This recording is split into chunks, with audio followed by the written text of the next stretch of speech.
One of the most popular questions we get asked here is, can I launch my boat at Cygnet Bay Pearl Farm? The answer is yes, but there is lots of important information to understand around planning your trip. Our launching area is private and accessed directly via the beach. This is not a public sealed boat ramp. Also be aware that you will be going straight into the Bardi Jawi Marine Park. All 3 Aboriginal organisations will have visitor information available online, which should be part of the pre-trip planning research. You can familiarise yourself with the Marine Park's website. Once you depart Cygnet Bay, the community of Archipelago is at the tip of the peninsula, adjacent to the Sunday Island group of the Buccaneer Archipelago. We recommend boat users to be respectful and avoid the area close to Archipelago. If this is your first trip, we recommend guests bringing a boat, stay in either our Pearlers Village accommodation or camping areas, and launching the boat from Main Beach. And we recommend coming at least a day prior for you to become familiar with the access and to build flexibility into your trip in the case you cannot launch on your preferred day. All boats and launches must be registered at reception before launching. If you'd like assistance launching or retrieving your boat, this can be arranged with our team ahead of time. But because of the Kimberley tides, launch support is both tide and staff dependent, and of course the size of the vessel and its trailer. Even if launching with your own vehicle, you still need to arrange with the team ahead of time so it doesn't interrupt with any of the Pearl Farm activities.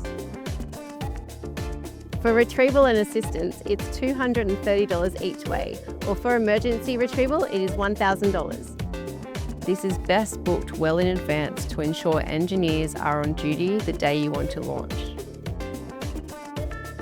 The Kimberley experiences some of the largest tropical tides in the world, so it's important to do your research before heading out. In terms of boat launching, you need to consider the very large intertidal zones, and once you're on the water, you need to understand how to operate safely in an area that has some of the fastest ocean currents in the world. The difference between low and high tide here can exceed 10 metres during spring tides and as little as 1 to 2 metres in neap tides. Mid to high tide is generally recommended for retrieval, and for large vessels over 6 metres or heavy vessels or vessels with high trailers, we would recommend an hour or 2 before high tide. We always recommend launching on an incoming tide.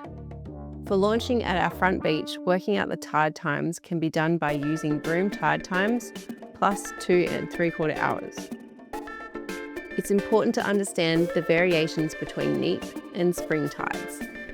Beyond our main beach, there are other locations to launch your boat from our farm, which commercial operators and regular users sometimes choose.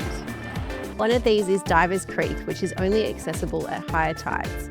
Depending on the boat size, you'll need it to be at least 6.5 metres or more. It's really important to avoid outboard wash, so all vessels need to be winched onto the trailers rather than driven to avoid it. Outboard wash is caused when people drive onto the trailer, which digs large holes into the beach. This causes danger for the next user or our Pearl operations. At Divers Creek or Main Beach, you'll need to deflate your tyres to 20 psi or less and make sure you keep the wheels straight and try not to leave the tow vehicle or the trailer stationary for any longer than needed when in the water. Shenton Bluff, which is where our commercial moorings are, has the best all-tide boat launching beach and the best protection during the prevailing dry season southerly winds. It is predominantly rock and at a gradient similar to other boat launching facilities. However, it is in an isolated part of the property and people need to discuss the condition of the road and what they would do with their car and vessel afterwards. So that we can direct you through our pearl farming long lines and recommend the best anchoring locations, we recommend that you contact our marine crew ahead of time. If you're arriving by boat from elsewhere, we also ask guests to contact our marine crew ahead of time so we can help guide you safely through the Pearl Farm long lines and recommend the best anchoring locations. There is fresh water on the front beach for guests to wash down the trailer and gear afterwards. We have fuel on land that can be used to top up vessels before launching, and we also have the ability to top up vessels on water. Call ahead before to check on supplies. If you've got the time, slow down a little. Boating up here is all about planning with the tides and enjoying the adventure.